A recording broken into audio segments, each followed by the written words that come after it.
And, yes, for our teller number 10, let's welcome to the stage the last time we get to welcome any one single human, James Petersen.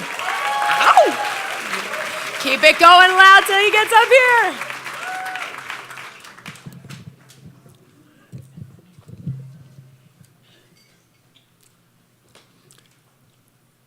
I was leaning against the wall of a room about this size, a warehouse, a church basement, I forget. In the center was a circle of folding chairs occupied by men my age or slightly older. One by one, they got up and told their story. My name is Bob. I own a Norton, a Commando, black, and I have a problem. At the end of the meeting, I approached and said, thank you, I have a problem too. I used to own a Norton, but like a fool, I let it slip away. And I'm looking to buy a new Norton. I'm obsessed with a Norton. Would you sell me yours? None of them would. Obviously, I need to explain something. A Norton was an English motorcycle made from 1908 to 1976. In 1968, they introduced a model called the Commando. It was the world's first superbike. It was the fastest production motorcycle you could have. It was the most beautiful machine man had ever made. The tank had the sculpted line where your legs would fit. The engine case was this metal that if you spent all morning with a tube of semichrome, you could turn to liquid sky. It could blind the sun.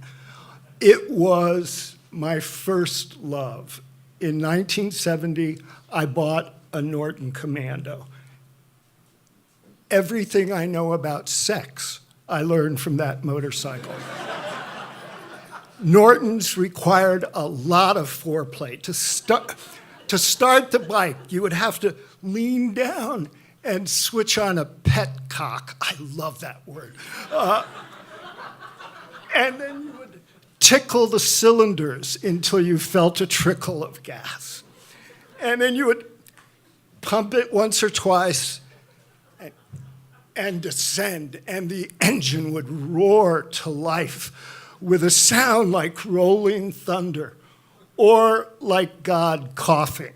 Because if it hadn't started by the fifth kick, you were going to have to spend all morning working on the bike. I had the Norton. I would ride in the mountains to ghost towns. I would ride up Route 1 through Big Sur.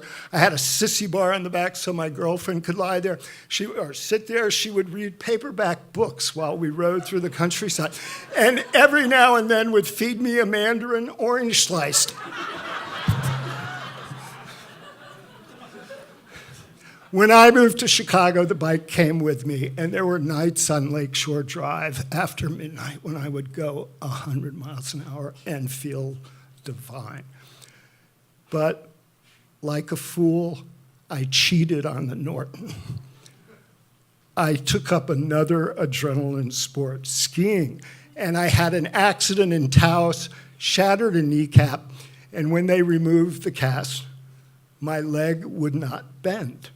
I couldn't sit on the Norton. I couldn't start it. I sold it because I couldn't stand the way it looked at me. I had 6 months of therapy with Ilsa Shewolf of the SS. I had 2 surgeries and eventually, that's a whole nother story.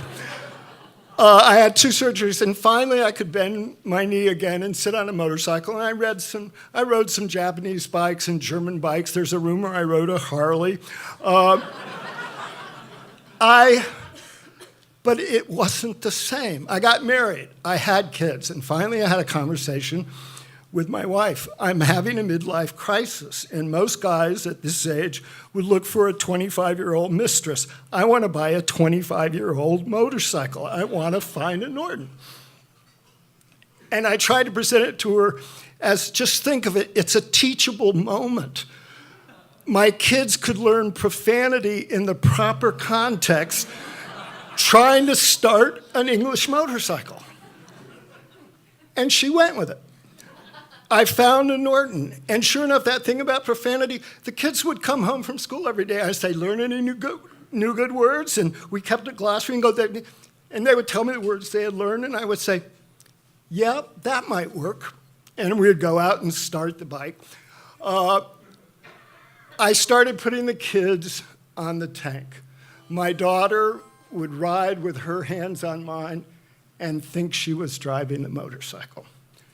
My son would sit on the tank and would sing inside of the motorcycle helmet. That's exactly what I felt like doing. And then one day he turned around and said, "Go louder, Dad." And I thought, he's 4 years old and he's grasped the magic of the internal combustion engine. My work as a father was done. Thank you.